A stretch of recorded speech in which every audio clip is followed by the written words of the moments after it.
Quả nhiên, hôm qua không chỉ có một mình Lăng Hàn ở hiện trường, còn có Mễ Lan và Tông Phương.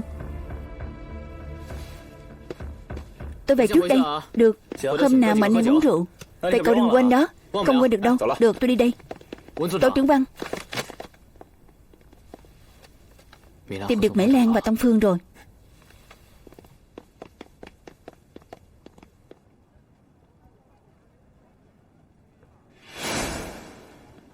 Cậu cả. Cậu cả, chính là ở đây. Có người đặt cơm cho 10 ngày ở quán rượu Đức Phong Hiên, yêu cầu mỗi ngày giao 2 lần. Nhưng người giao cơm lại không được gặp người trong nhà. Mỗi lần cậu ta tới đều gõ cửa 2 lần, sau đó để cơm xuống rồi đi ngay. Cái này đều do người đặt cơm yêu cầu. Nhà này là do vệ sử Lục Tử của Bạch Khánh Khuê đích thân mua. Qua mấy lần trung gian, mua xong thì vẫn luôn để trống, chẳng ai ở. Khoảng thời gian trước Bạch Khánh Khuê vào ở, nghe nói ông ta còn chết ở đây cơ. Mấy ngày nay lại có người dọn vào. Anh em tôi cũng không biết họ có lai lịch gì, không dám tới quá gần nên cũng chẳng thấy rõ mặt. Xin lỗi cậu cả, không làm tốt việc cho anh rồi. Không sao, các cậu có thể đuổi theo được đến đây mà không để họ phát hiện đã là rất tốt rồi. Khi về, nói với đám anh em phải giữ mồm miệng lại, đừng rước họa vào thân. Rõ, cậu cả, hay là hai chúng tôi ở lại giúp anh một tay? Hai người trong này cực kỳ nguy hiểm. Hai cậu không giúp được gì, ngộ nhỡ còn bắt hai cậu làm con tin, tôi còn phải cứu hai cậu nữa đó. Được rồi chuột, Cương Tử, hai người còn không tin tay nghề của tôi sao? Đi đi. Cẩn thận nhé. Vậy chúng tôi đi đây.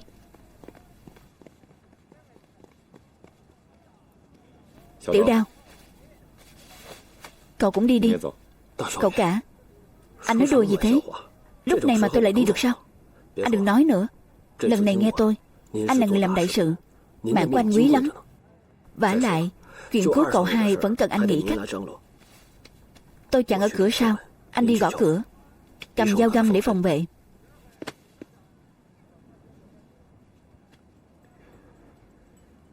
Đợi tới lúc Văn và Minh tới là được. Đừng liều mạng. Anh nói nhiều thế.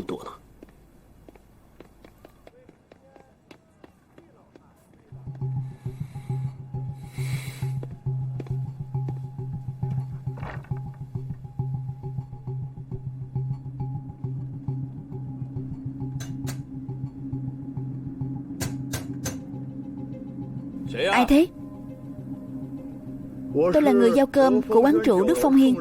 Số tiền vừa rồi anh để ngoài cửa nhiều quá, tôi không dám nhận. Không đúng, là Vân Hoàng Kỳ.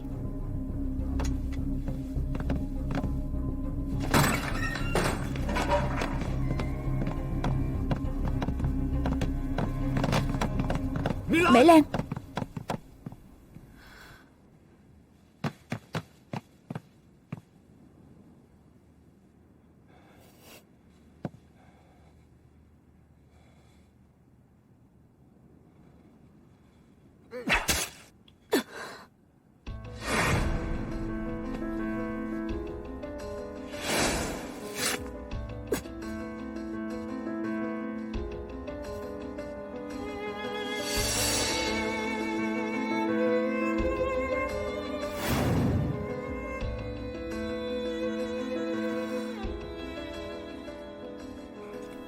Nhát dao này là tôi đâm thay bà nội tôi.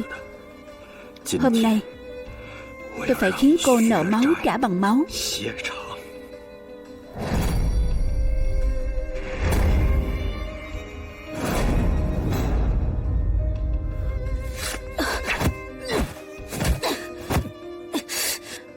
Nhát dao vừa rồi là tôi nợ anh. Từ nay trở đi, tôi sẽ không cho anh cơ hội như vậy đâu.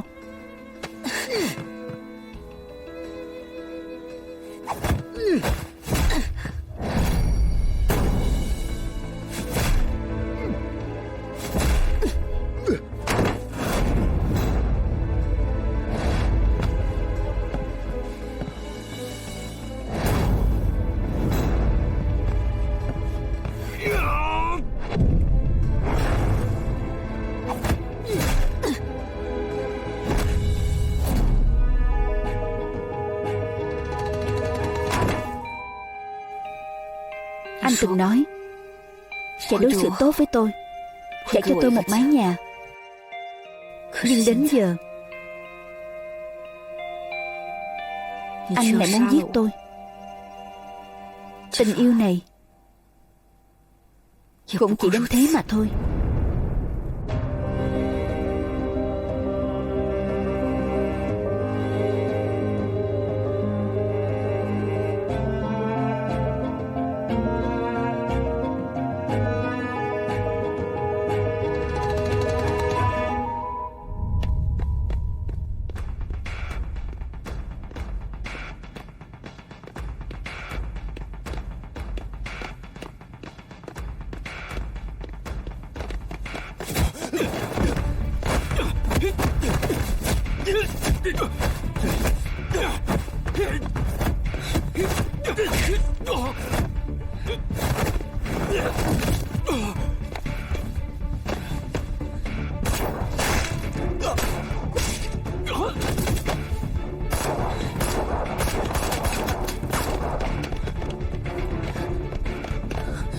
Anh sao rồi?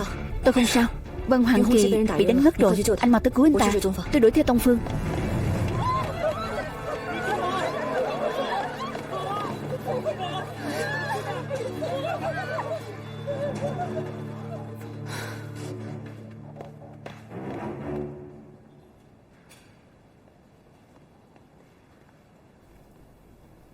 Anh quá gấp gáp rồi.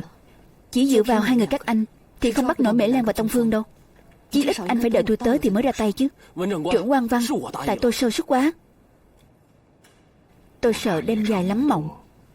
Tôi thấy anh nóng lòng báo thù thì có.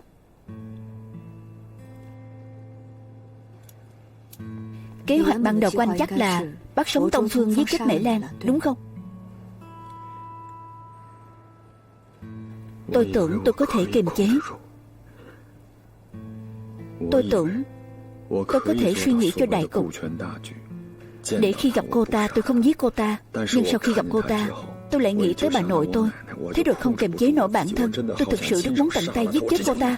Tôi thực sự không kiềm chế nổi bản thân, cô biết không? Chỉ dựa vào chút sức lực của anh thì không chịu nổi một đòn với đặc công được huấn luyện. Anh không phải đối thủ của Mễ Lan, vậy thì đã sao?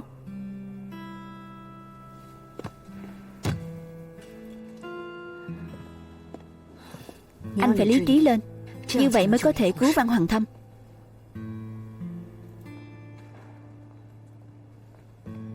Giờ Tiểu Thâm sao rồi?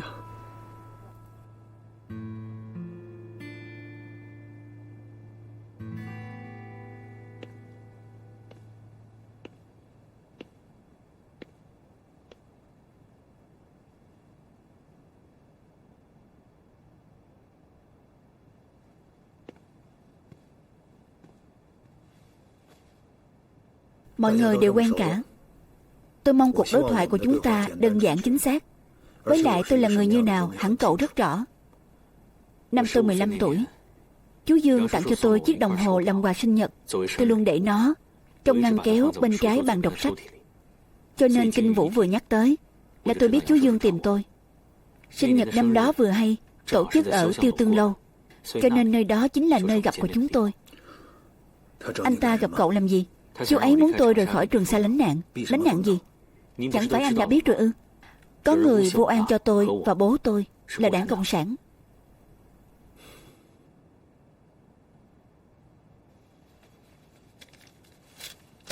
Cái này cậu giải thích như nào?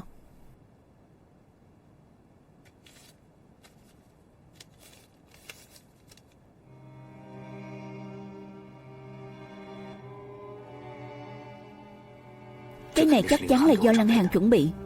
Hắn muốn dùng nó để chứng minh tội danh Đảng Cộng sản của mình. Kinh Vũ, có phải chết ở chỗ tờ báo bị cắt này không? Cậu muốn nói gì? Lăng Hàn, lại là anh. Anh chờ đó. Tôi sẽ giết anh. Giờ tôi không muốn nghe cái này. Tôi chỉ muốn biết bố cậu làm việc cho tổ chức nào. Tôi nghĩ anh nên đi hỏi Lăng Hàn, xem anh ta thực sự làm việc cho tổ chức nào thì hơn.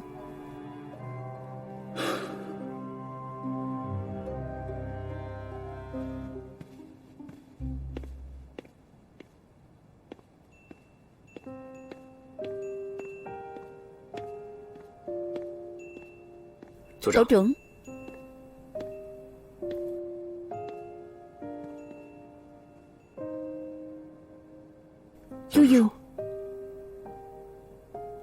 Kinh Vũ bị Lăng Hàn giết chết. Nào, vì tính mạng của những người trẻ tuổi như Kinh Vũ,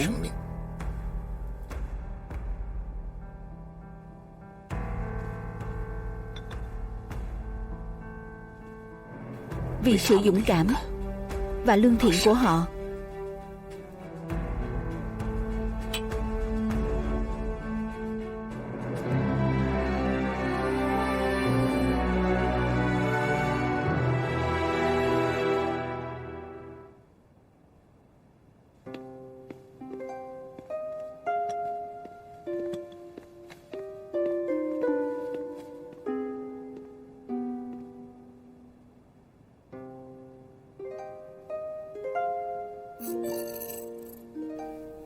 đừng cố gắng vô nghĩa nữa.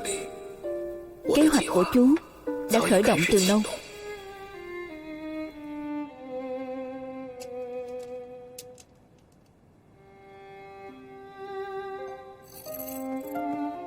Lỗi do cháu gây ra, nên để cháu gánh vác hậu quả.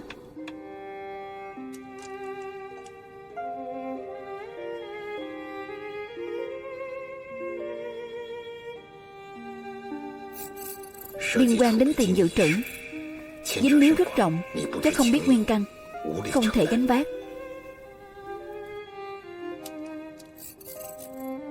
Chúng ta nghĩ cách khác đi.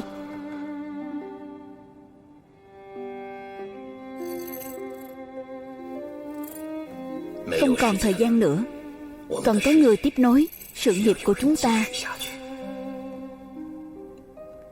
Chú yên tâm, nhất định sẽ có người tiếp tục thực hiện sự nghiệp của chúng ta.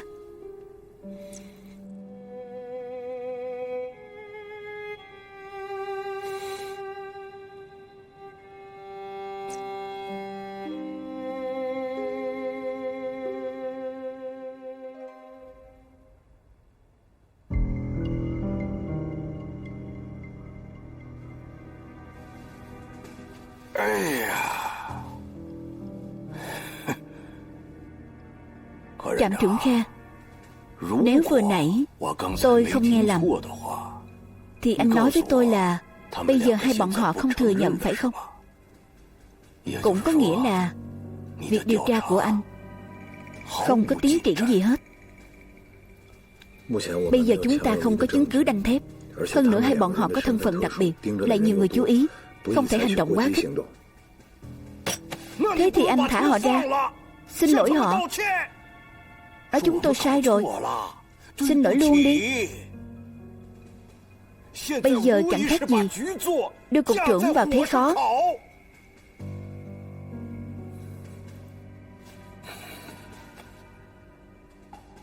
Kha Tịnh Bình, tôi nói cho anh biết, bây giờ dù thế nào anh cũng phải tìm ra, phải cố tìm ra một cách giải thích cho qua chuyện. Vâng.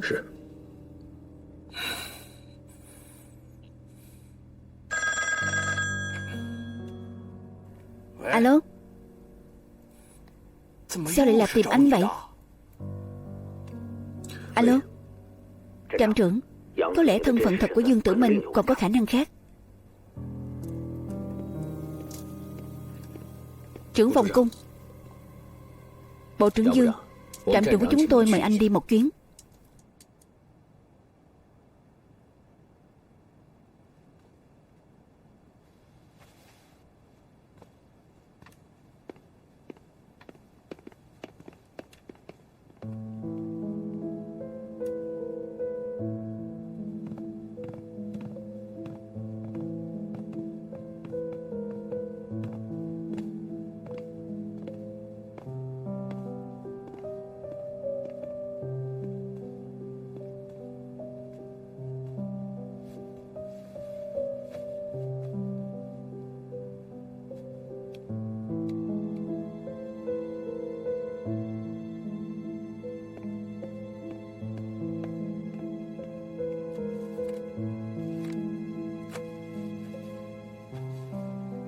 Tôi đã kiểm tra nhật ký cuộc gọi ở nhà anh.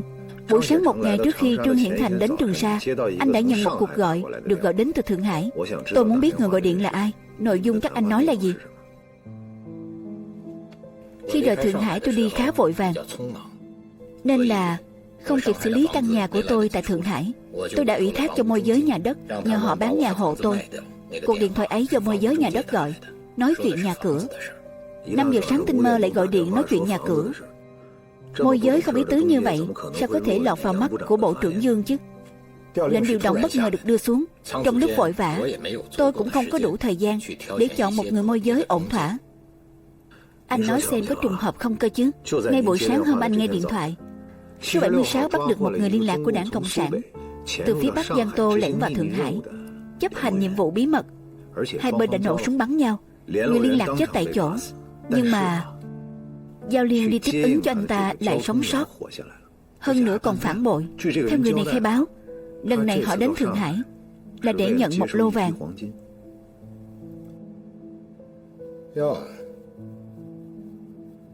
Đảng Cộng sản ghê gớm thế à? Ngay dưới mí mắt của người Nhật còn có quân thống và trung thống trong chừng, mà họ cũng gom được vàng ư? Đúng vậy. Anh nói xem vào lúc khó khăn thế này mà họ có thể đổi trắng thay đen, giống người Nhật. Người làm chuyện này chắc chắn là một người tài giỏi, như là bạn anh Vân Mộ Chi. Trạm trưởng Kha, cậu nói vậy làm tôi không hiểu gì cả. Ai đổi trắng thay đen? Sao chuyện này lại liên quan đến Mộ Chi chứ? Theo tôi biết, ngân hàng Pháp đã giao cho người Nhật một lô vàng, nhưng sau khi chuyển đến Nhật Bản thì toàn bộ đều biến thành chì. Vậy ư? Chuyện này nghe hả dạ quá. Đồ của người Trung Quốc sao lại để người Nhật lấy đi chứ? Anh nói đúng, nhưng nói cách khác thì Bộ trưởng Dương tán thành chuyện đánh tráo vàng ư? Trạm trưởng Kha, cậu nói vậy là sai rồi. Cậu làm vậy là đánh tráo khái niệm. Tôi trả lời kiểu gì cũng sai hết, phải không? Tôi muốn hỏi, nếu là trạm trưởng Kha đây, cậu sẽ trả lời câu hỏi này thế nào?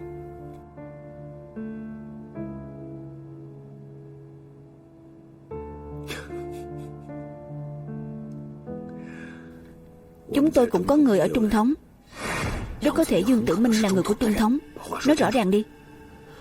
Tôi có một đàn em là tai mắt của tôi ở Trung thống. Cậu ấy rất thông minh. Tôi đã bảo cậu ấy nghe ngóng. Cậu ấy bảo tôi rằng rất có thể Dương Tử Minh là người của Trung thống.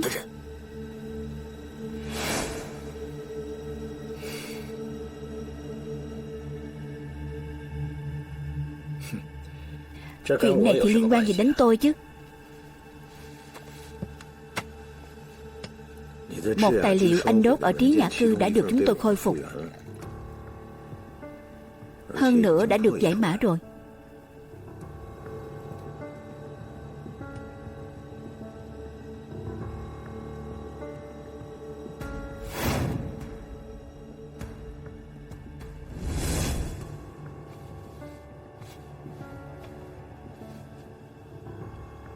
Người ở Trí Nhã Cư đâu?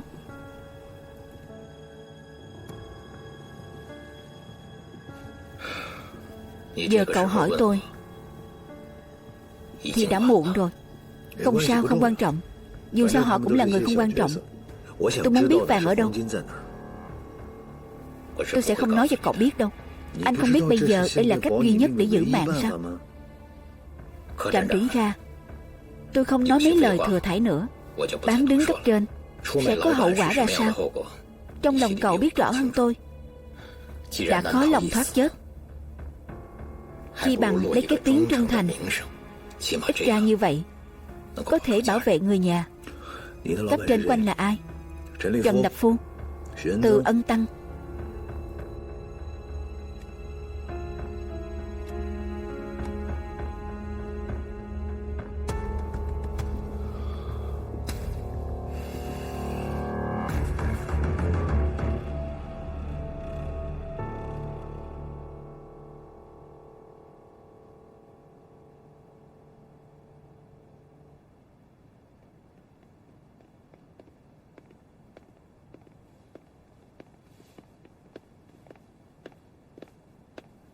Chú Dương, trạm trưởng đã nói gì với chú vậy?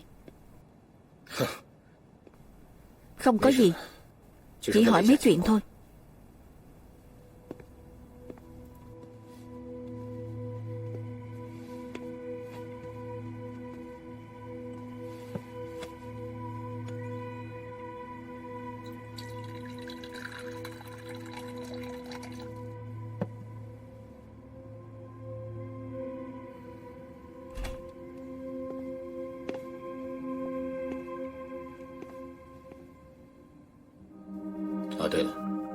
Đúng rồi. Có phải lâu rồi cháu không nghe chú thổi harmonica không? Hôm nay chú sẽ thổi cho cháu nghe một lần.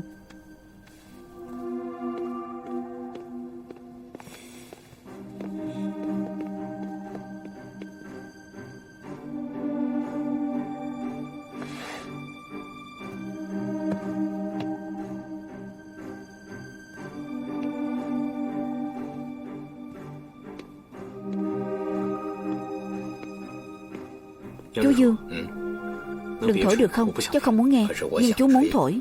Chú Dương, cháu giúp chú một lần đi được không?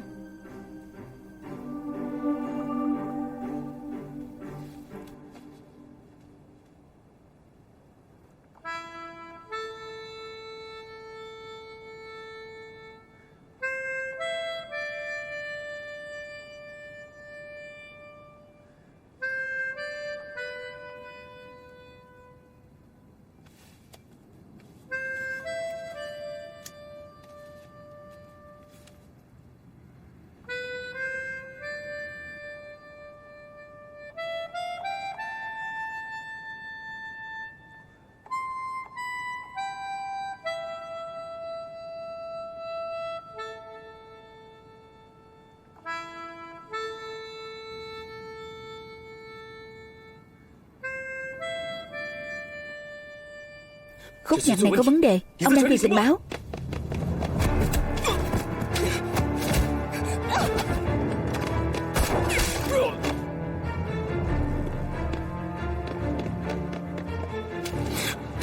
Đừng lộn xộn.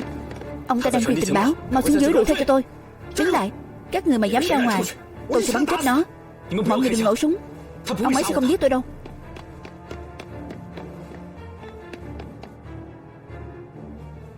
Các người không tin thì có thể thử xem. Chú Dương,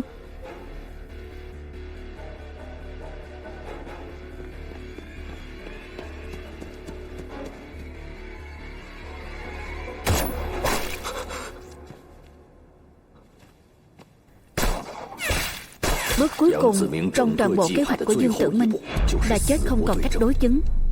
Mấy điểm đáng ngờ mấy tung ra đủ để khiến Kha Tịnh Bình nghi ngờ, nhưng lại không thể điều tra rõ ràng. Vì dù là Kha Tịnh Bình hay Đới Lạc đều không thể tìm Trần Lập Phu đối chất. Ông ấy chết với thân phận trung thống thì Vân Hoàng Thâm và Lô Vàng Chi sẽ an toàn.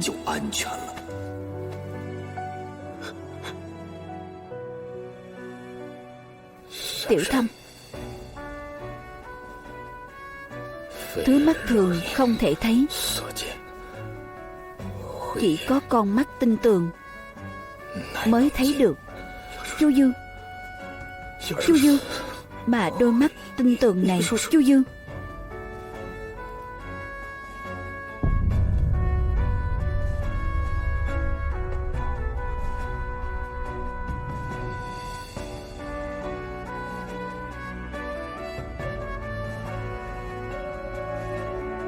Chú Dương,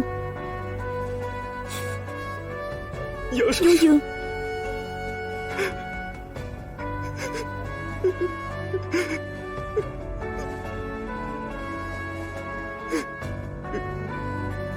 Xin lỗi. Xin lỗi. Xin lỗi chú Dương.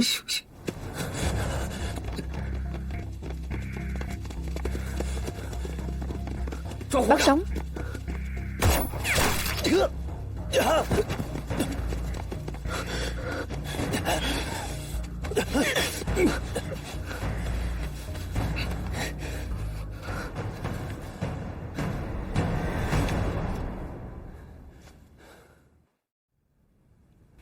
Theo như thầy Đồng ở trường đào tạo y tá nói, khi học đại học, Mễ Lan từng yêu đương bí mật. Yêu đương bí mật? Đối phương là ai? Một nam sinh viên đại học sư phạm. Vì lên kế hoạch và thực thi biểu tình chống chính phủ nên đã bị bí mật xử bắn.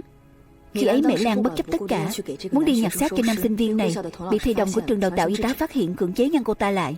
Vì cô ta yêu đương cũng vì vậy mà bại lộ. Nhưng vì chuyện này tương đối nhạy cảm và thương yêu cô ta, nên giáo viên đã giấu chuyện này. Thế thì có thể hiểu được rồi. Cô ta đi theo người Nhật là vì căm hận chúng ta, muốn báo thù. Tìm được quan hệ giữa Mễ Lan và Lăng Hàn chưa? Đây là lãnh tôi chụp lại nhà máy ra bắt được Văn Hoàng Thâm hôm qua. Hai dấu chân một to một nhỏ, có lẽ là một nam một nữ, khớp với số giày của Tông Phương và Mễ Lan. Tôi nghi ngờ khi ấy Mễ Lan và Tông Phương cũng có mặt ở đó. Nếu suy luận của tôi là chính xác thì Lăng Hàn có vấn đề rất lớn. Chỉ nghi ngờ thôi thì không thể định tội một người. Tôi còn điều tra cả Ngụy Tiểu Quân. Khi Lăng Hàn nhận được điện thoại, Ngụy Tiểu Quân đang đi khám đông y với bạn gái của anh ta. Người theo dõi Văn Hoàng Thâm và chụp ảnh chắc chắn không phải anh ta. Nhưng Lăng Hàn lại nói ảnh là do Ngụy Tiểu Quân chụp. Như vậy chỉ có thể chứng minh Lăng Hàn đã nói dối. Nếu cô muốn chứng minh suy luận của cô thì còn cần chứng cứ đanh thép. Anh ta có điểm đáng ngờ thì phải điều tra sâu rộng hơn. Sao còn phải lo ngại trước sau? Vừa nãy tôi đã nói rất rõ ràng rồi, cần chứng cứ đanh thép. Nhưng cục trưởng cũng chỉ dựa vào sự nghi ngờ mà đã định tội Văn Hoàng Thâm.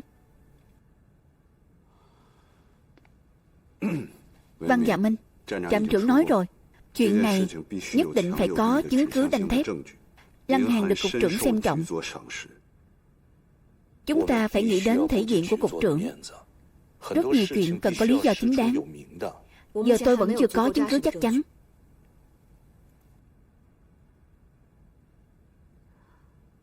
Nhưng chiều nay suýt nữa tôi đã bắt được Mễ Lan và Tông Phương. Nếu bắt được họ, rất nhiều chuyện sẽ sáng tỏ.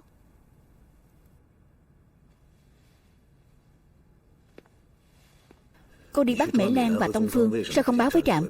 Vân Hoàng Kỳ tìm thấy họ, anh ấy tin chắc là Lăng Hàn có vấn đề, không tin an toàn trong nội bộ chúng ta, nên cô đã tự ý quyết định mặc kệ nhiệm vụ tôi giao cho cô để làm tay sai cho Vân Hoàng Kỳ ư?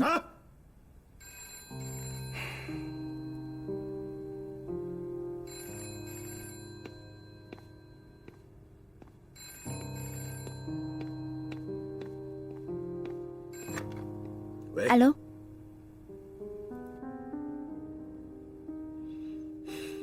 Đưa họ về.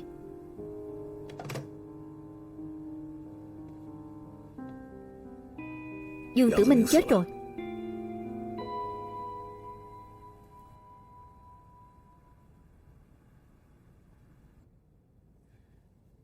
Đừng chống đối nữa, khai hết đi. Số mã điện báo này là sao?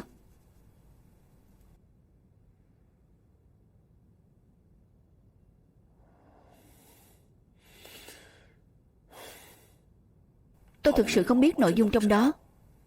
Bộ trưởng Dương có mật mã chuyên dụng của anh ấy. Tất cả điện báo đều do anh ấy đích thân dịch. Tôi chỉ chịu trách nhiệm gửi đi. Điện đài đâu? Anh đã giấu nó đi hay là để đám người của Trí Nhã Cư mang đi rồi? Đúng là điểm liên lạc Trí Nhã Cư có một chiếc điện đài. Khi đi họ đã mang điện đài theo. Còn nữa, Bộ trưởng Dương không dùng chiếc điện đài ấy để liên lạc với cấp trên. Dù có người dùng chiếc điện đài ấy với danh nghĩa Bộ trưởng Dương thì cấp trên cũng sẽ không trả lời. Dương Tử Minh có cách liên lạc đặc biệt ư? Phải, nói. Phòng viễn thông của tỉnh. Phòng viễn thông của tỉnh ư? Phải. Điện báo qua tay anh được gửi đến đâu? Trùng Khánh, thủ đô tạm thời, hãng thông tấn kinh tế thương mại.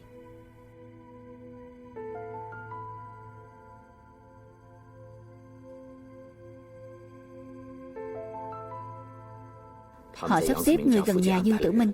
Khi anh ở đó, họ không dám hành động thiếu suy nghĩ, sợ anh phát hiện quỷ kế của họ. Anh đi một cái, họ bèn gửi tín hiệu cho anh ta. Xin lỗi, do tôi tắc trách. Thôi, người ta đã dày công sắp đặt, anh cũng đâu phải thần tiên. Dương Tử Minh chết rồi, chuyện này lại càng phiền phức. Chuyện anh ta bị tình nghi là cộng sản cũng không thể nhắc đến. Nếu để Trần Lập Phu biết, kiểu gì anh ta cũng nói chúng ta ngậm máu phun người, hại chết người ta, còn dính đến vàng nữa. Nếu nói ra thì khó nghe lắm. Anh ta tính toán rất hay. Không ai biết anh ta có phải người của Trung Thống không?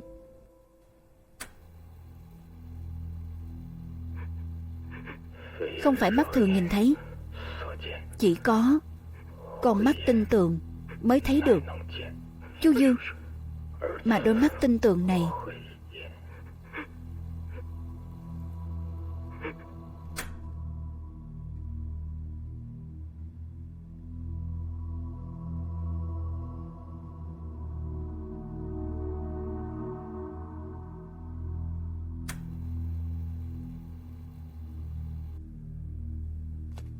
Cả hai tin nhắn đều đã được giải mã rồi. Tuy nội dung không đầy đủ, nhưng căn cứ theo cái này có thể đoán ra được toàn bộ nội dung của hai tin nhắn. Gửi đến từ Trí Ngã Cư thì chắc hẳn là chuyện đã lộ rồi. Đã phái người đến Thượng Hải, mong toàn bộ phối hợp. Những gì thư ký Ngô Lý đều tương đối đầy đủ. Từ cuối cùng trong tin nhắn chắc là cứu. Nói như vậy, Dương Tử Minh đúng thật là người của Trung Thống. Trạm trưởng, tên cáo già Dương Tử Minh này đã lừa tất cả chúng ta rồi. Ông ta biết rõ chúng ta nghi ngờ ông ta và Vân Hoàng Thâm là người của Đảng Cộng sản, mà lại phớt lờ không quan tâm, khiến cho chúng ta tiếp tục đi sai phương hướng. Ông ta đang trì hoãn thời gian bị kéo dài càng lâu, kiện hàng của ông ta càng an toàn. Vậy nếu là như thế, mối nghi ngờ Vân Hoàng Thâm là người của Đảng Cộng sản sẽ càng lúc càng nhỏ đi. Chưa kể Dương Tử Minh còn chơi kèn để truyền tình báo. Thật ra toàn bộ chuyện này có nhiều điều căn bản là không hợp lý. Ý anh là gì? Nào, đây là đoạn ghi âm cuộc thẩm vấn của Lăng Hàn. Anh nghe một chút đi. Lời mà Trương Hiển Thành nói trước khi chết, chắc các cậu đã nghe thấy rồi, hoặc ít nhất là nghe được một từ khóa nào đó trong đó. Chẳng qua do các cậu không chú tâm, hoặc bị thông tin nào đó khác làm nhiễu, nên mới ngộ nhận rằng mình không nghe thấy. Hai người nghĩ kỹ lại xem, dù chỉ một chữ thôi, hoặc là một từ cũng được. Trưởng phòng Lăng, lúc đó tôi cách có hơi xa một chút. Hơn nữa giọng nói của Trương Hiển Thành thực sự quá nhỏ. Tôi không nghe thấy. Tôi cũng vậy. Đúng thật lúc đó âm thanh có hơi nhỏ. Vậy sau khi Vân Hoàng Thâm nghe xong lời của Trương Hiển Thành thì có biểu hiện gì? Có hơi lạ một chút. À đúng, tôi thấy cậu ta có sững sờ một chút. Trạm trưởng, anh nghe thấy rồi đấy. Lăng Hàn vẫn luôn dụ cung. Nhưng hình như hai đặc công này không hiểu lắm ý của anh ta là gì. Thông tin họ phản hồi cũng là sự thật. Rõ ràng là Vân Hoàng Thâm không biết Trương Hiển Thành đang nói về điều gì. Nếu cậu ta biết, vậy diễn biến của sự việc phải là Vân Hoàng Thâm chủ động báo cáo với Dương Tử Minh, chứ không phải là Dương Tử Minh đi đường vòng đi tìm cậu ta. Tôi nghĩ vẫn có chuyện gì đó tôi chưa hiểu. Vì sao trước khi chết Trương Hiển Thành lại muốn nói một chuyện quan trọng như vậy cho Vân Hoàng Thâm biết? Chẳng lẽ không thể chứng minh Vân Hoàng Thâm cũng có vấn đề sao? Chuyện này chỉ có thể chứng minh Vân Hoàng Thâm có liên quan đến Trung Thống, không liên quan gì đến Đảng Cộng sản cả. Tôi đoán Trương Hiển Thành biết mình không thể sống được, nhưng anh ta phải truyền thông tin nhiệm vụ ở Trường Sa đi. Anh ta biết Vân Hoàng Thâm là người có quan hệ thân thiết nhất với Dương Tử Minh để truyền lời. Dù sao thì anh ta nói gì Vân Hoàng Thâm cũng không biết. Nhưng anh ta biết chắc rằng sau khi Dương Tử Minh biết được tình huống này, chắc chắn sẽ hỏi Vân Hoàng Thâm. Như vậy là anh ta đã đạt được mục đích rồi. Trạm trưởng, tổng hợp tất cả các tình hình hiện tại mà xét, rất có thể Vân Hoàng Thâm chỉ trùng hợp bị cuốn vào chuyện này thôi. Cậu ta không liên quan gì đến nhiệm vụ đến Trường Sa của Trương Hiển Thành, bao gồm cả Dương Tử Minh. Còn bị Đảng Cộng sản thì càng vô căn cứ. Mảnh báo được tìm thấy ở nhà họ Vân, rất có thể là bị người ta gài bẫy hãm hại. Cái chết của Kinh Vũ rất có thể đã chứng minh vấn đề.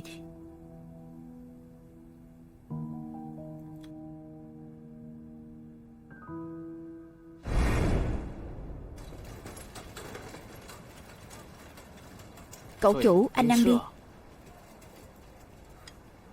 Cậu chủ, anh đừng lo. Chúng tôi sẽ tiếp tục tìm người giúp anh. Nhưng tôi đang lo, lần này làm kinh động đến bọn họ sẽ không ẩn mình ở chỗ Bạch Khánh Khuê nữa. Thế nên các anh em cần phải chú ý hơn. Chỉ cần hai người họ không bay lên trời và lẫn xuống đất, chắc chắn chúng ta có thể tìm thấy thôi. Dù sao đây vẫn là địa bàn của chúng ta ở Trường Sa mà. Cậu chủ, cậu thấy lần này bọn họ có thể đi đâu được? Tôi không có manh mối nào cả. Chúng ta mở rộng phạm vi tìm kiếm đi. Bây giờ cũng coi như bọn họ đang đối mặt với kẻ địch khắp nơi. Không chỉ có mình chúng ta tìm bọn họ, mà người của Quân Thống cũng đang tìm. Không trốn nổi trong thành phố đâu. Nơi càng hẻo lánh, càng không ai chú ý, mới thích hợp với bọn họ. Chúng ta cứ thử vận may đi. Được. Ăn cơm thôi.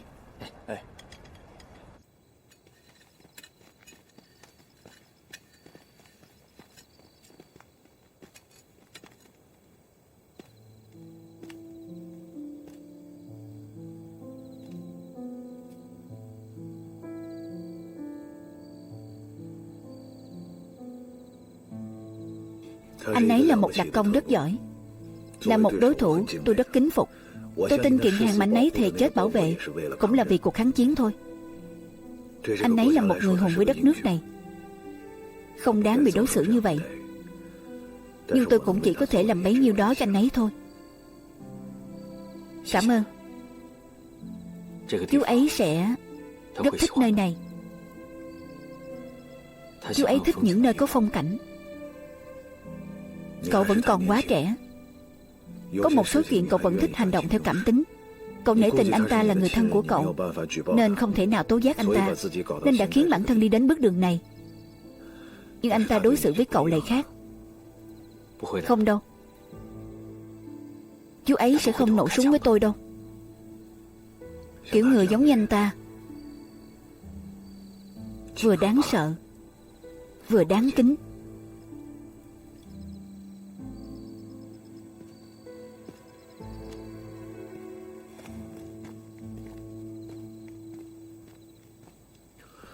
Nói cho tôi nghe đi, làm sao cậu hẹn được Lăng Hàn ra ngoài thế? Anh ta có một cấp dưới, biệt hiệu là Quỷ Triệt. Thông qua cô ta, tôi mới tìm được Lăng Hàn. Quỷ Triệt này là Mễ Lan à?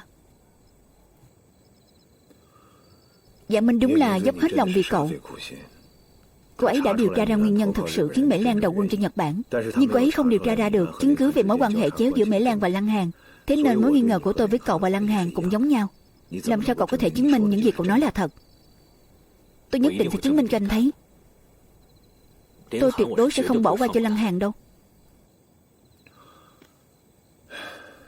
Nếu cậu không có bằng chứng thì suy đoán cũng chỉ có thể là suy đoán. Lăng Hàn cũng có thể được coi là một người có nhiều cống hiến cho đảng và nhà nước. Một người như thế, nếu cậu không có bằng chứng thuyết phục, vậy cậu chỉ có thể tự hại mình thôi. Làm trong ngành của chúng ta, sao chuyện nào cũng có thể dựa vào bằng chứng được? Có rất nhiều lúc đều chỉ có thể dựa vào suy luận. Đã nói là cậu còn trẻ mà. Vân Hoàng Thâm, tôi hiểu khả năng của cậu. Tôi cũng biết cậu nghĩ gì. Nhưng bây giờ đó không phải là chuyện của mình cậu.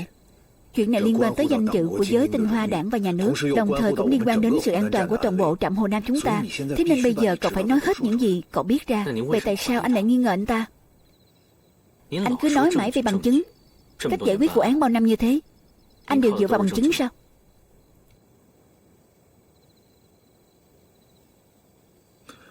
Tôi rất coi trọng cậu, nhưng tôi muốn nói cho cậu biết, khi những người như chúng ta ở trong cuộc, có đôi khi chúng ta nhìn nhận vấn đề sẽ không được thông suốt. Tôi công khai hoặc âm thầm bảo vệ cậu là vì cái gì? Tôi chỉ muốn cậu tin tôi. Khi tôi bắt được Tử Tước, đã vô tình phát hiện một lá thư gửi về nhà. Có một điệp viên người Nhật mật danh Côn Ngô nhờ cô ta mang về Nhật Bản. Côn Ngô đang ở Trường Sa. Tôi nghi ngờ Lăng Hàn chính là Côn Ngô. Thời gian ta lẫn trốn ở Trung Quốc ít nhất cũng được 10 năm trở lên, thậm chí còn sớm hơn cả Dương Hoa Tông Phương. Ngoài trừ lá thư đó còn gì nữa không? Hết rồi. Thông qua lá thư này có thể chứng minh Lăng Hàn chính là Côn Ngô sao? Không thể.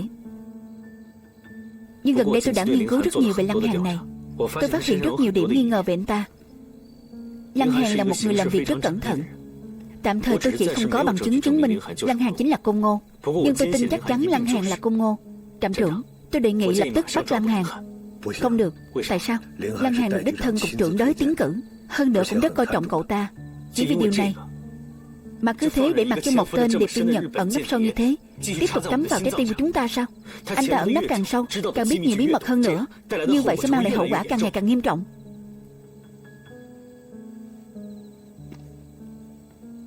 Chuyện này không đơn giản như cậu nghĩ đâu. Nếu Lăng Hàn chính là Côn Ngô, cục trưởng đới chắc chắn sẽ bị liên lụy. Đến lúc đó toàn bộ quân thống chúng ta đều sẽ thay đổi lớn. Vậy anh muốn phải làm sao? Ý anh là để bảo vệ cục trưởng đới mà để Lăng Hàn tiếp tục duy trì hình tượng tinh anh của đảng và nhà nước à? Cậu đừng nói mấy lời vô dụng này với tôi. Không phải là cậu không biết mối quan hệ lợi hại trong đó.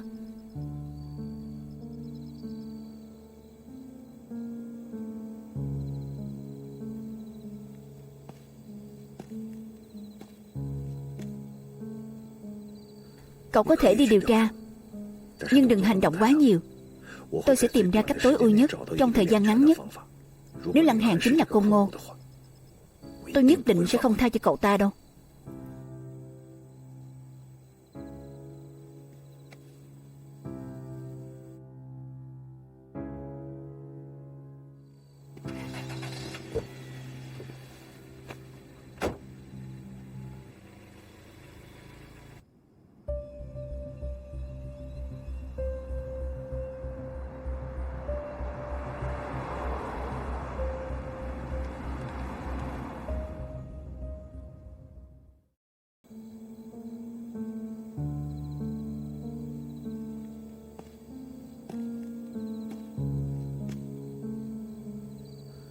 Cậu có thể đi điều tra, nhưng đừng hành động quá nhiều.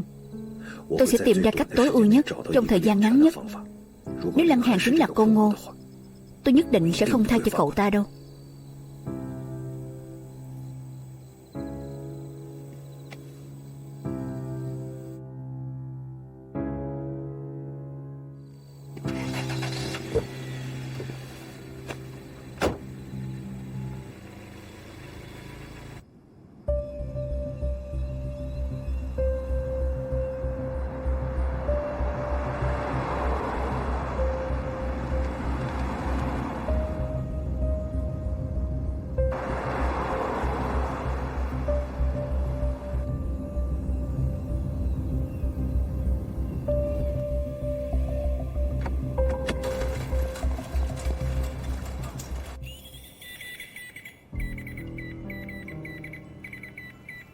Nhanh, phát hiện sóng vô tuyến bất thường, báo cáo cho trưởng phòng ngay đi. Được.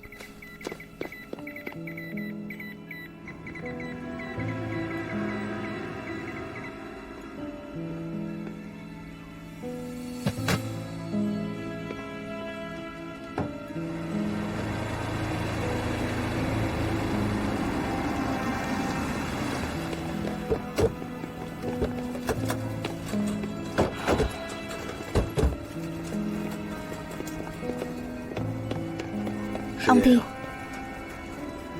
anh định giải quyết chuyện Lăng Hàn thế nào?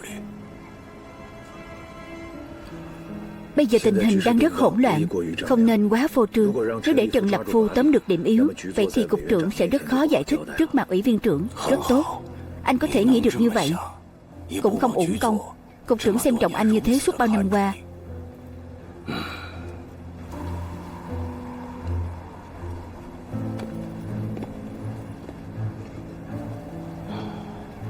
Nếu tên Lăng Hàn này thực sự có vấn đề gì đó thì phải hành động nhanh chóng. Nhớ kỹ 2 điểm. 1. Đừng khiến cho chuyện này lan truyền khắp nơi giống như vụ của Dương Tử Minh. Điểm thứ 2, đừng để lại bất kỳ manh mối nào. Làm sạch sẽ vào. Vâng.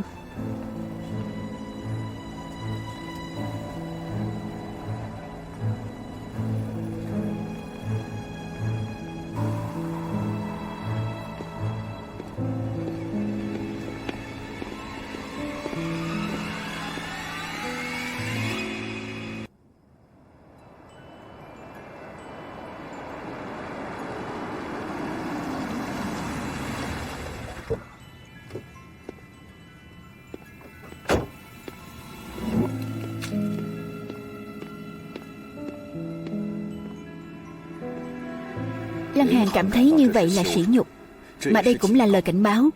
Vân Hoàng Thâm nhận ra mình đang bị theo dõi, đi một vòng lại cố tình dừng xe trước cửa nhà mình. Đây rõ ràng là đang nói với Lăng Hàn cuộc chiến giữa họ vẫn chưa kết thúc. Lăng Hàn có hơi thất vọng. Cậu ta có một linh cảm rất không tốt. Cậu ta cảm thấy mình đang bị người khác gài bẫy, rơi vào tình thế rất thụ động. Mà người đưa ra quyết định này rất có thể là Dương Tử Minh đã chết.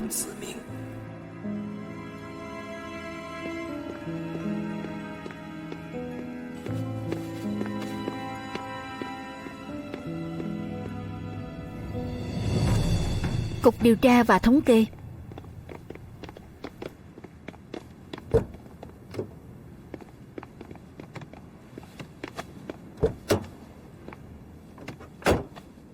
Đi thôi.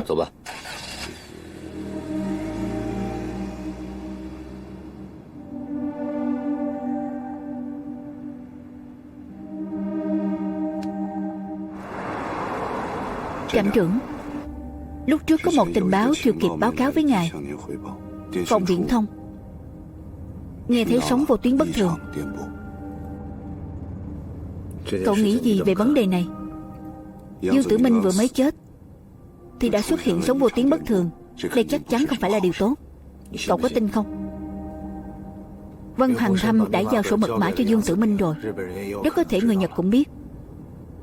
Tiếp theo đây, chắc chắn bọn họ sẽ tìm cách tìm ra vị trí Dương Tử Minh giấu sổ mật mã.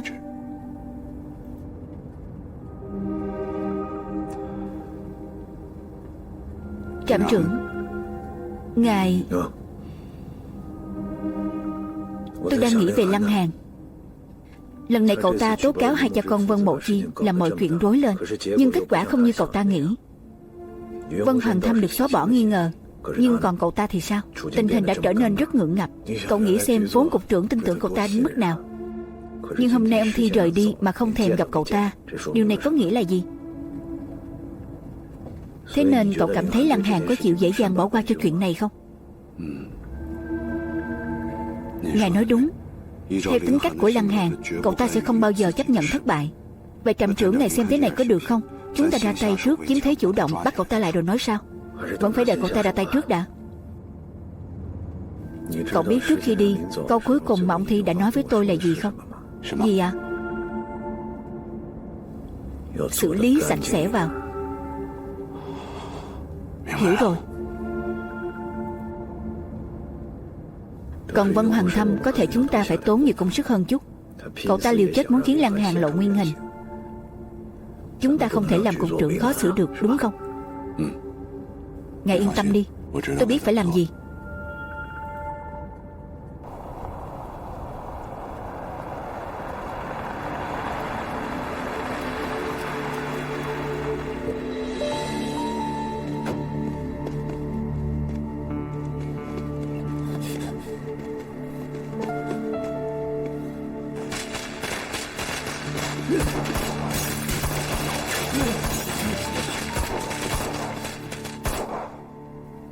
Đều là người cùng chung chí hướng.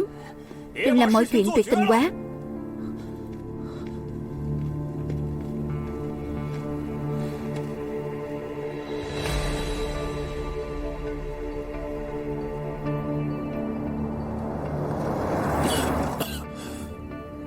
Thế nào?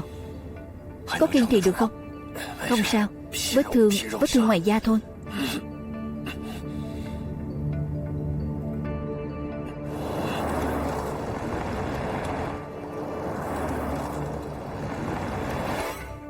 Là tôi bất cẩn quá.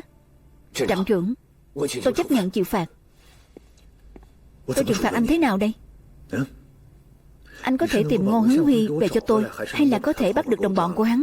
Anh có đầu óc một chút được không hả? Mỗi lần tôi bảo anh bí mật xử lý, anh đều đến Hắc Long Câu. Anh không thể đổi chỗ khác được à? Vâng trạm trưởng, lần sau tôi nhất định sẽ đổi qua một nơi an toàn và bí mật hơn.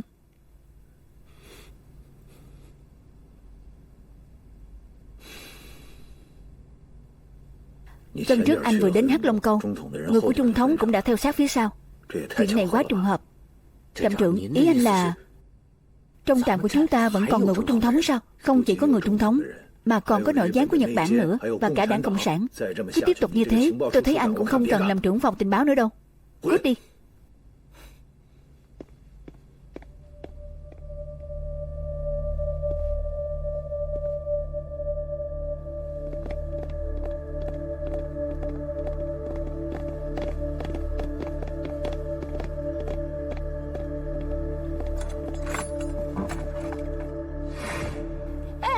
Tôi nói cho cô biết, cô không đắc tội tôi nổi đâu.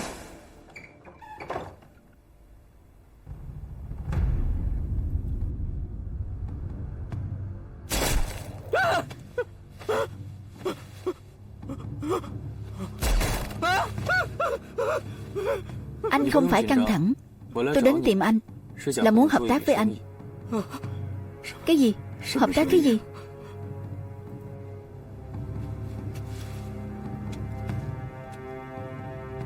Ngày mai theo dõi người này. Anh ta đi đâu, mấy giờ, làm gì, ghi lại tất cả cho tôi. Cẩn thận đừng để anh ta phát hiện. Nếu thực sự không theo dõi được thì đến quán trà gần Quân Thống nhất đợi. Sau khi anh đến đó, ghi hết lại thông tin của xe cộ đi ngang qua cho tôi. Đằng sau ảnh có một biển số xe. Chú ý quan sát chiếc xe này.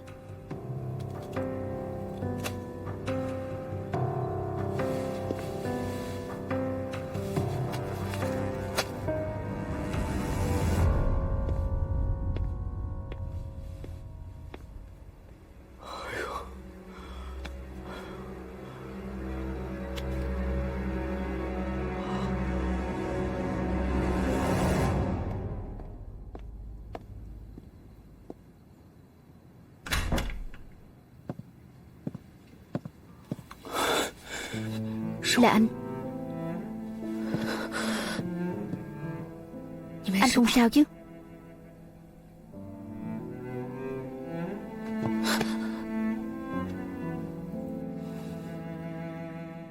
Đây là lần thứ mấy rồi? Anh trơ mắt nhìn những người quan trọng nhất trong cuộc đời mình ngã xuống trước mặt anh, nhưng anh lại không thể làm gì. Em có biết cảm giác ấy ra sao không? Sống không bằng chết. Những chuyện này không thể trách anh hết được. Em biết anh đã cố hết sức rồi. Bố anh, bà anh, chú Dương, Kinh Vũ, họ đều chết vì anh. Đôi khi anh thực sự thấy mình là mối họa.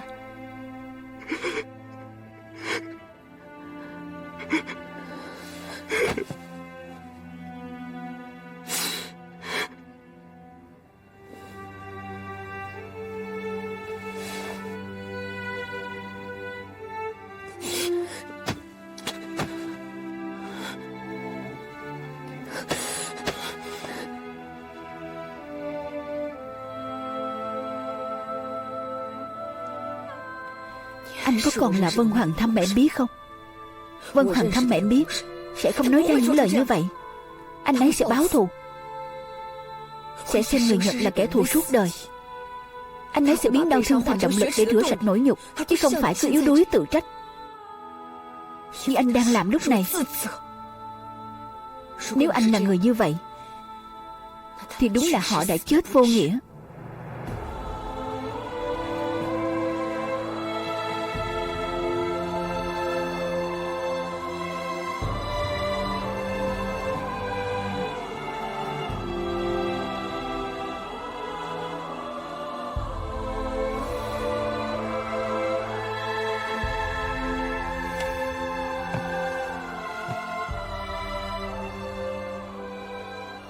Em nói đúng.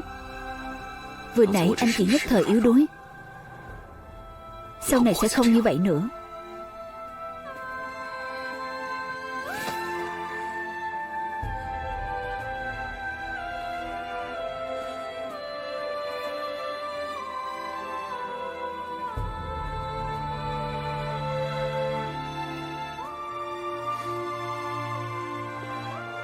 Chuyện Lăng Hàn tố cáo Vân Hoàng Thâm là người của Đảng Cộng sản dường như đã đặt dấu chấm hết theo cái chết của Dương Tự Minh. Nhưng Văn Dạ Minh biết rõ có một điểm đáng ngờ luôn tồn tại. Đó là tại sao Trương Hiển Thành lại hy sinh tính mạng để cứu Vân Hoàng Thâm, một đặc công trung thống gánh vác sứ mệnh quan trọng, lại không tiếc hy sinh tính mạng để cứu một đặc công quân thống. Chuyện này không tài nào giải thích được. Nhưng mọi người lại đều ăn ý bỏ quên điểm đáng ngờ này, chỉ vì thân phận của Dương Tử Minh dính đến cuộc đấu tranh của các quan chức cấp cao, đấu đá nội bộ lấn át lập trường. Chuyện này khiến Văn Dạ Minh hết sức chạnh lòng. Thật ra trong lòng Văn Dạ Minh đã biết Dương Tử Minh và Trương Hiển Thành là người của Đảng Cộng sản.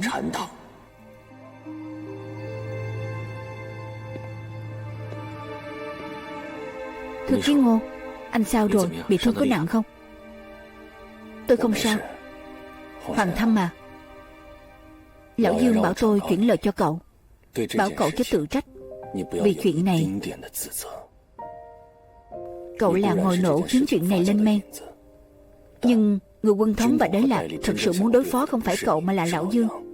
Vả lại, chuyện này còn liên quan đến tiền dự trữ chúng ta phải vất vả di dời. Tiền dự trữ này liên quan đến tính mạng của vô số chiến sĩ nơi tiền tuyến. Vậy nên sự hy sinh của lão Dương là tất yếu. Không phải. Không phải vậy. Cậu giỏi phân tích. Vậy cậu hãy phân tích xem, nếu cậu chết, liệu họ có tha cho lão Dương không? Lúc sinh thời lão Dương thường nói câu này: tính mạng của ai cũng có giá trị độc đáo của riêng mình. Không đến lúc bất đắc dĩ, không được dễ dàng buông xuôi. Lão Dương đã hy sinh tính mạng của anh ấy, nhưng anh ấy đã dùng tính mạng của một người để bảo vệ tính mạng của nhiều người hơn. Sự hy sinh này rất quý giá. Sự hy sinh này rất vĩ đại. Tại sao anh ấy lại làm vậy? Tất cả là để hoàn thành nhiệm vụ đảng giao phó. Đảng Vẫn còn rất nhiều nhiệm vụ cho chúng ta hoàn thành. Vậy nên chúng ta nhất định phải bảo toàn tính mạng của mình, noi gương đồng chí Lão Dương, tiếp tục làm việc cho đảng. Đúng chứ? Tôi sẽ làm vậy.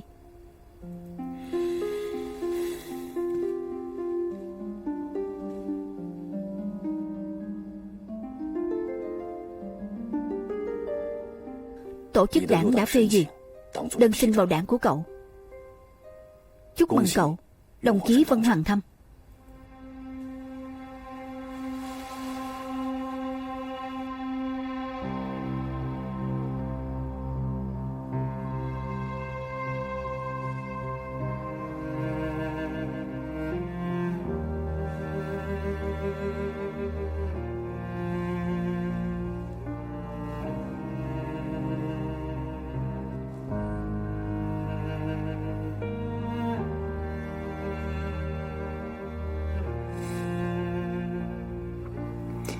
Bà ơi, sau này cháu sẽ dốc hết sức giúp Tiểu Thâm, để Tiểu Thâm làm việc nó muốn làm. Bây giờ thằng bé giỏi lắm, sau này chắc chắn nó có thể trở thành người xuất sắc như bố cháu.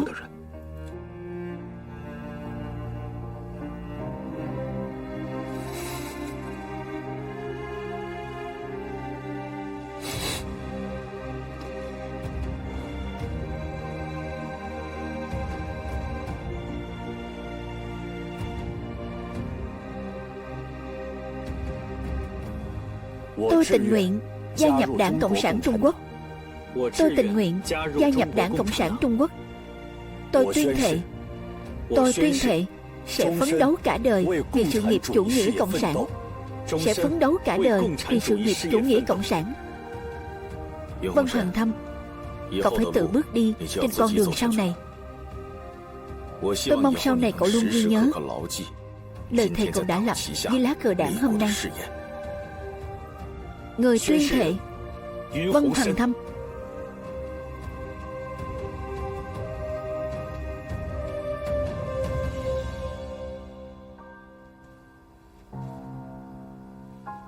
Chúc mừng cậu, đồng chí Vân Hoàng Thâm.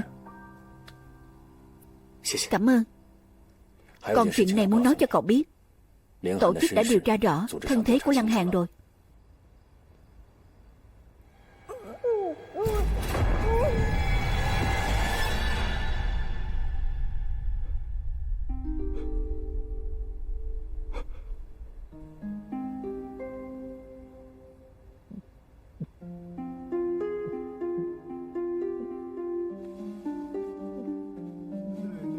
Bà ơi,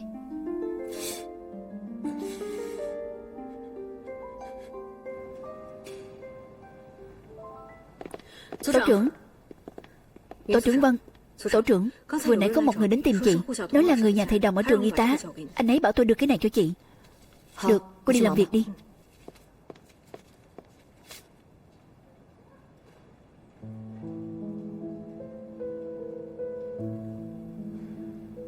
Quỷ Triệt Tông Phương. Người phụ nữ này có biệt hiệu Quỷ Triệt, là thành viên cốt cán của mạng lưới gián điệp Nhật Bản tại Trường Sa, có cấp bậc rất cao, thậm chí có thể nói là người đứng thứ hai mạng lưới gián điệp Nhật Bản tại Trường Sa. Hôm tôi về Trường Sa đã tình cờ gặp cô ta ở ga tàu, và nhờ cô ta mà thành công tránh được thuộc hạ của Bạch Khánh Khuê. Hôm anh Tám và Văn Dạ Minh giao dịch ở quán trà Bát Nhã, tôi lại gặp cô Mễ Lan này. Cũng nhờ cô ta mới tránh được 2 tầng truy sát của Văn Dạ Minh và người Nhật. Mọi người nói có trùng hợp không? Trước khi chết, người tình của Lý Diệu Hàm đã chính miệng thừa nhận với tôi rằng người giết Lý Diệu Hàm là Quỷ Triệt. Quỷ Triệt là ai? Ban đầu tôi còn tưởng Tào Nguyên, chủ tiệm bánh bao Tào Ký là Quỷ Triệt. Đến khi bà tôi bị giết, tôi mới biết Quỷ Triệt thực sự là người khác.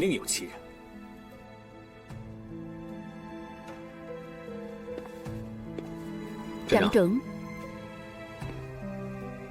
bà tôi vốn định tặng chiếc khăn này cho Mễ Lan. Trước khi bị hại, bà đã thêm một chữ thập linh đó. Bà muốn nói cho tôi biết hung thủ giết hại bà là ai.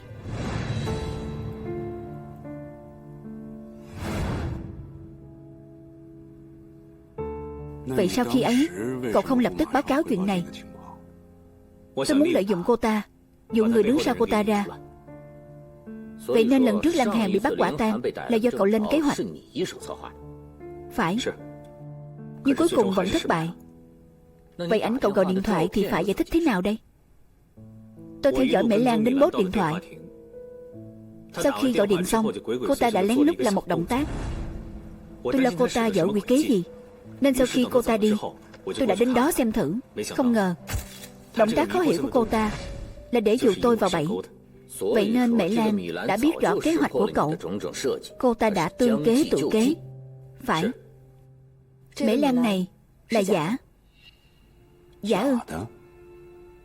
Cô chắc chứ? Tôi chắc. Bạn của Mễ Lan và đồng nghiệp từng làm việc với cô ta ở bệnh viện Nhân Ái. Không chết cháy trong vụ hỏa hoạn thì cũng đã rời khỏi Trường Sa. Gần như không ai có thể chứng thực thân phận của cô ta. Qua nhiều khó khăn, tôi đã tìm được 2 người may mắn sống sót.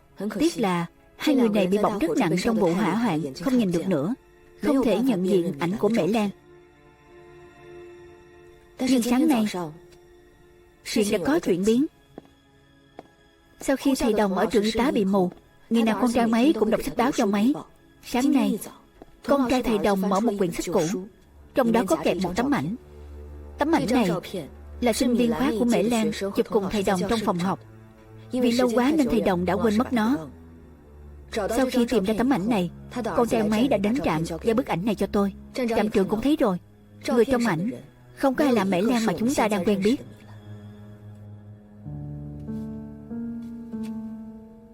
Mễ Lan giả ẩn náu ở bệnh viện lâu như vậy, xem ra Mễ Lan thật đã bị giết hại từ lâu.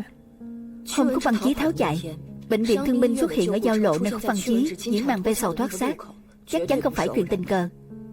Nhưng Mễ Lan giả tính chuyện đến mấy cũng không tính được chuyện anh Tám lại là bố của Mễ Lan thật.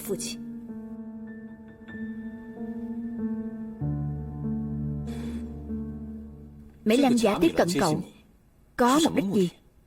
Muốn dùng mỹ nhân kế cầm chân cậu, lấy sổ mật mã ư? Chuyện này thì phải hỏi bản thân cô ta. Tuy chúng ta chưa có đủ chứng cứ chứng minh Mễ Lan giả là cấp dưới của Lăng Hàn, nhưng mà tấm ảnh Vân Hoàng Thâm gọi điện cho Lăng Hàn và lời tố cáo sau đó của Lăng Hàn đều có thể gián tiếp chứng minh quan hệ của Mễ Lan giả và Lăng Hàn. Tổng hợp kết quả điều tra trên đây để suy đoán, tôi có lý do nghi ngờ Lăng Hàn, Mễ Lan giả và Tông Phương thuộc cùng một tổ chức, đều là gián điệp nhập cải Trường Sa. Lăng Hàn mới là nội gián thực sự trong trạm. Đúng vậy, nữ phóng viên kia, vị hôn thê cũ của trưởng ban quý, và cả Kinh Vũ đều chết trong tay Lăng Hàn. Anh ta giết nữ phóng viên kia là vì nữ phóng viên đã nhận ra giọng của Mễ Lan giả. Vị hôn thê của trưởng ban quý là kẻ phản bội trong mắt anh ta, hơn nữa còn là nhân chứng chứng kiến anh ta giết người diệt khẩu. Chắc chắn anh ta không thể để cô ta sống sót. Vậy nên trạm trưởng, tôi đề nghị lập tức đi bắt Lăng Hàn, triển khai điều tra anh ta.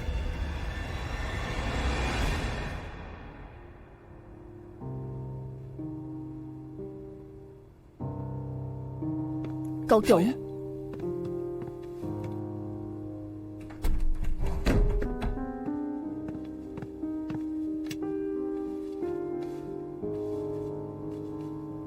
lấy được súng rồi.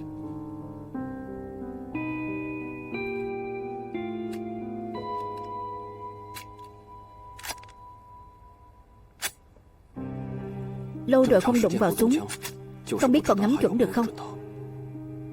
Không vấn đề. Kỹ năng bắn súng của cậu luôn rất tốt, chắc chắn không vấn đề gì đâu.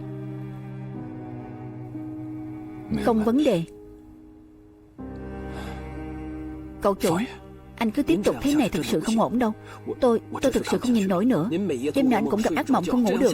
Cứ thế này sẽ đổ bệnh mất. Đấy không phải ác mộng, đấy là ông trời đang nhắc tôi đừng quên mối thù máu của bà tôi. Nếu cậu thực sự không cản được anh tôi thì hãy bảo vệ anh ấy. Mễ Lan là cỗ máy giết người đã được trải qua huấn luyện. Anh tôi không phải đối thủ của cô ta. Alo, xin chào. Phải. Thật ư? Được, chúng tôi sẽ đến ngay. Cậu chủ, tìm thấy Mễ Lan rồi. Điện thoại, ở đâu có điện thoại? Ở kia.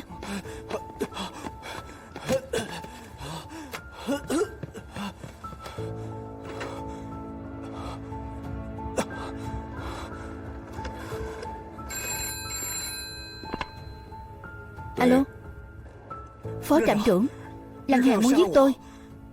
Chuyện xảy ra khi nào vậy? Ngay vừa nãy, anh ta dụ tôi đến một nơi rất hẻo lánh. Anh ta muốn giết tôi. Trước thì tôi đã chết trong tay anh ta. Lăng Hàn đâu? Anh ta lái xe đến ngoại ô rồi. Trạm trưởng, Lăng Hàn bắn từ Vĩ Hoa bị thương, rồi lái xe đi về phía ngoại ô rồi.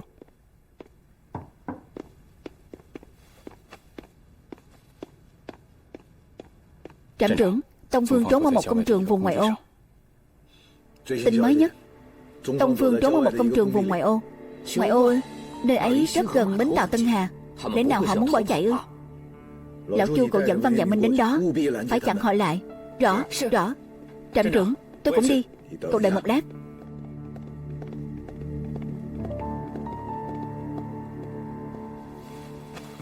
Từ giờ trở đi, cả trạm vào trạng thái phòng bị cấp 1. Các phòng ban hợp tác với nhau, phải bắt bằng được Lăng Hàn. Rõ. Lăng Hàn là một nhân vật nguy hiểm. Cậu ta biết chi tiết công việc của từng người trong mọi người. Đồng thời cậu ta cũng biết điểm yếu của mọi người. Đáng sợ hơn là rất có thể cậu ta đã dày công sắp đặt hành động lần này. Trong quá trình hành động lần này, mọi người đừng có ôm tâm lý ăn may, vì cậu ta thông minh hơn tất cả mọi người. Đương nhiên, rồi chúng ta sẽ giành được thắng lợi cuối cùng. Nhưng không ai biết sẽ phải hy sinh điều gì. Chúc mọi người may mắn. Vâng.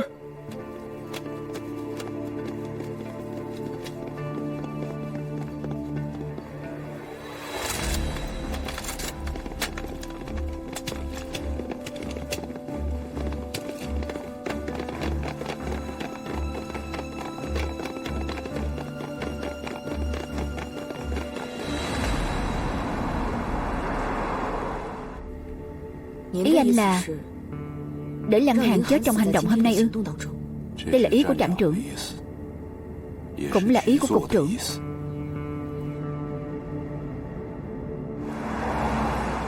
Cậu cả, anh nói xem, chúng ta có cần nói cho cậu hay biết chuyện Mễ Lan không?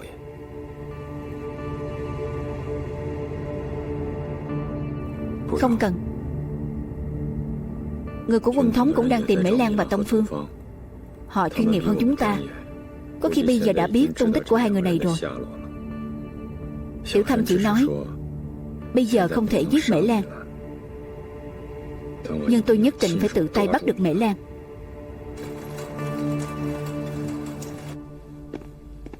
Anh cậu cũng biết tung tích Tông Phương rồi. Cậu ta đến giết Mễ Lan là để báo thù cho bà cậu. Còn tung tích của khóa bí mật, cậu ta không hề quan tâm. Cậu biết phải làm thế nào chứ? Tôi biết. Anh yên tâm.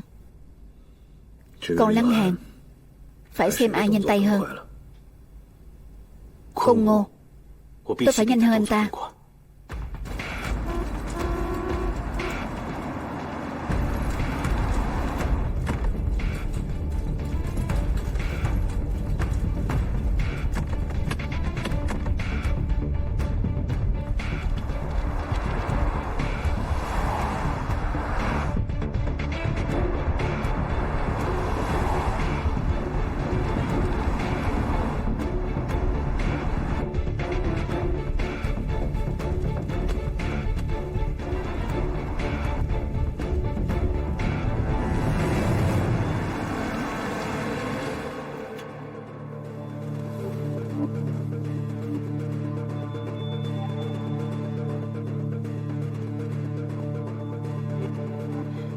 Phó trạm trưởng, những người này có vấn đề.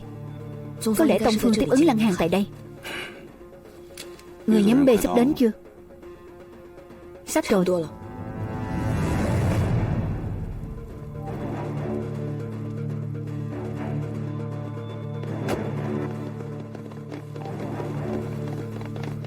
Giấy tờ. Đường bên kia bị nổ rồi. Các anh phải đi đường vòng. Có việc phải đến đây một chuyến. Được. Bạn Hà, cho tôi mượn xe một lát. Được.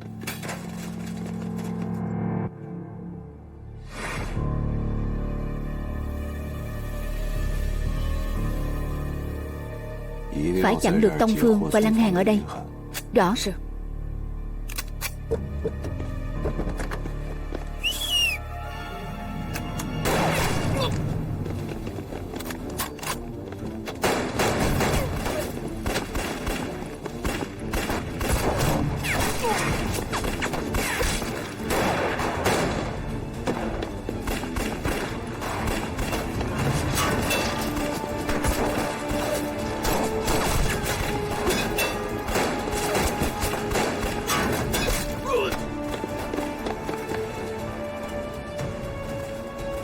Cậu chủ, khi nào chúng ta ra tay đây?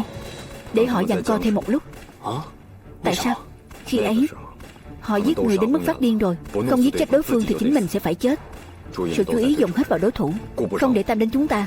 Cậu chủ, và anh càng ngày càng giỏi, như tướng quân ngày xưa bại binh bố trận ấy.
Tổ trưởng, không đúng. Sao xung quanh lại yên tĩnh thế? Chẳng có một người nào cả. Phó trạm trưởng và mọi người sẽ không sao chứ? Nơi này chắc chắn có trung tâm chỉ huy tạm thời. Chúng ta từ phía sau phải đánh tới. Đi.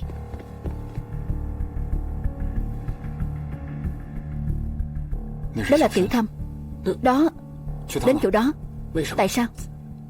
Nó khôn lắm. Nó đi về phía đó. Bên đó chắc chắn có con cá to. Không chừng Tông Phương và Mễ Lan trốn ở đó. Được, đi. Rút.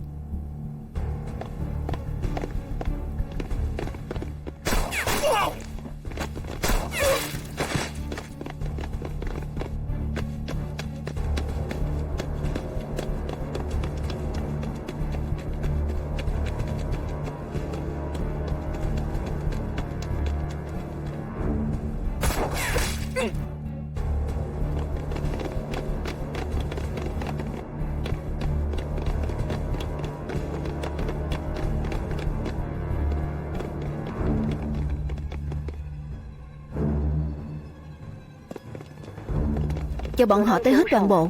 Các anh chặn đường lui. Tổ A và tổ B toàn bộ vào vị trí, chờ mệnh lệnh. Người đâu? Người đâu rồi? Chạy rồi à? Kế phường không nhà trống.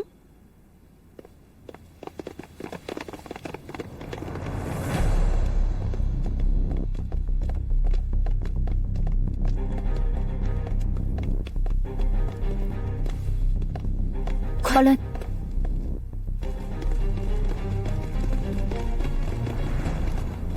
Cảnh giác. Cậu cả, hình như ở đây có đường thông ra ngoài.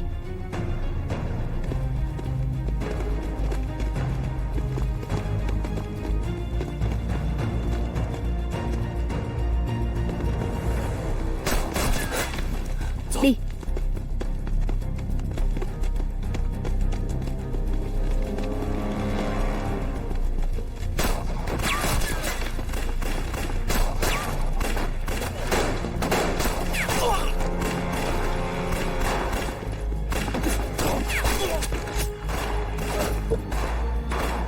Mỹ Lan, tôi sẽ không tha cho cô. Nằm xuống. Tổ chủ.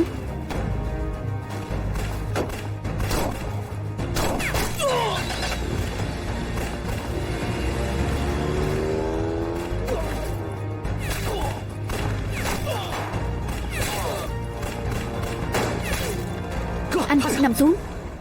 Không sao chứ? Chạy rồi. Để cô ta chạy rồi. Anh, bọn em sẽ thu lý ngay thôi. Anh đừng xen vào đây nữa. Thế này sẽ gây khó khăn cho công việc của bọn em. Tiểu Đao. Cậu chủ.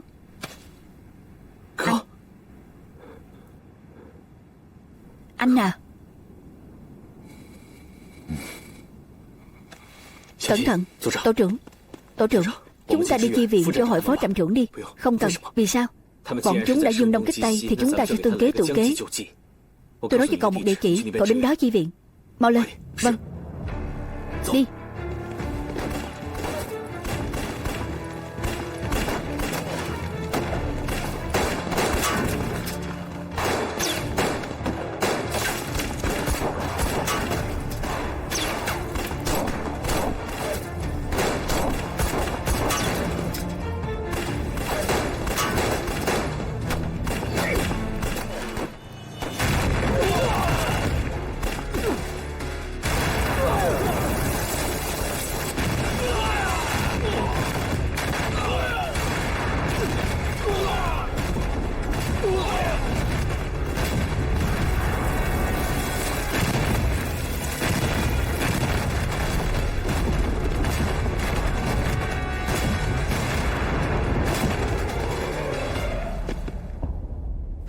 Phó trạm trưởng, anh có cảm thấy hơi bất thường không? Tôi cảm nhận được rồi. Hình như mục đích của chúng là muốn giữ chân chúng ta. Đúng vậy. Hành động lần này chỉ là tung hỏa mù. Chắc chắn chúng có mục đích khác. Chúng ta phải đánh nhanh thắng nhanh, không thể để chúng kéo dài nữa. Phút cuối cùng của trận chiến. Phó trạm trưởng, anh về trước đi. Ở đây giao cho chúng tôi xử lý. Cậu làm được không? Anh yên tâm. Mấy người các anh hộ tống phó trạm trưởng quay về. Vâng, vậy chú ý an toàn đấy. Sao chỉ có mấy người các anh thế? Những người khác đâu? Em sẽ biết ngay thôi.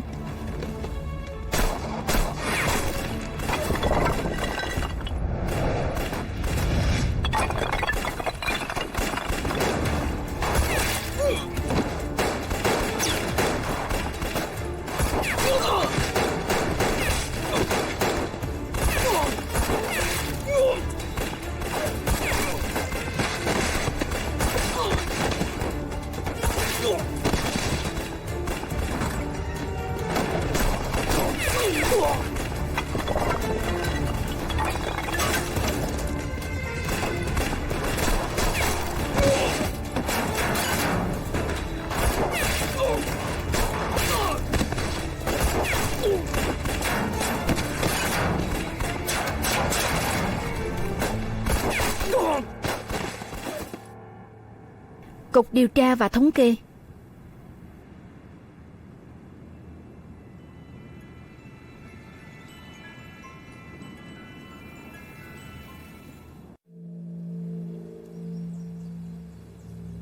Bảo điện Đại Hùng.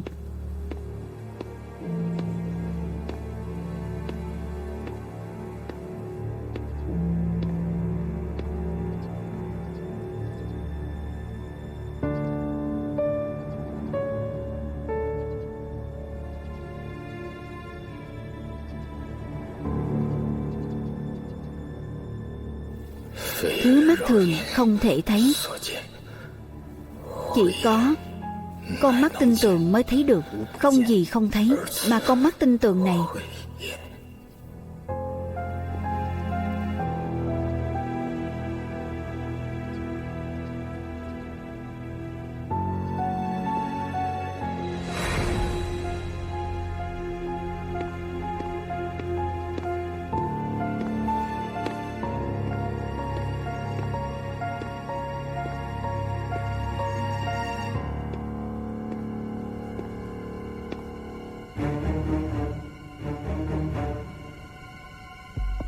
anh ta không thể giấu sổ mật mã ở đây.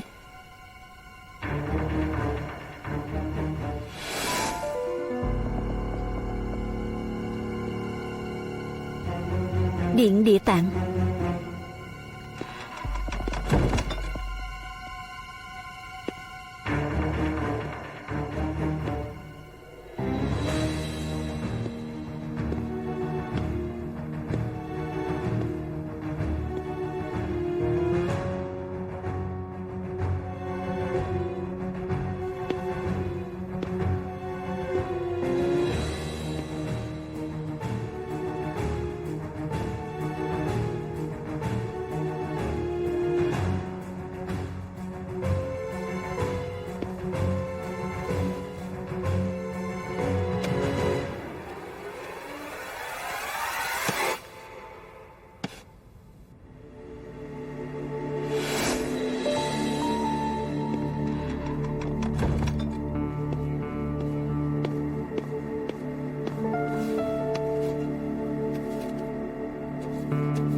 Bản đồ chi tiết trong và ngoài thành phố tỉnh Hồ Nam.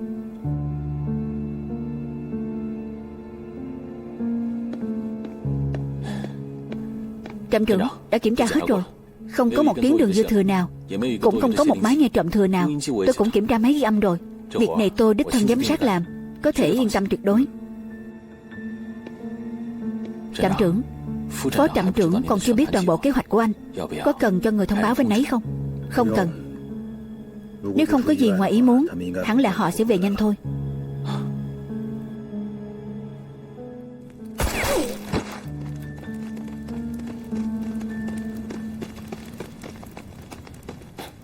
Báo cáo tổ trưởng, bắt sống một người, các mục tiêu còn lại chết sạch. Phe ta một người bị thương nhẹ, 3 người bị thương nặng, tổn thất 2 người. Được, tập trung tất cả mọi người tới đây. Vâng. Lăng Hàn đâu?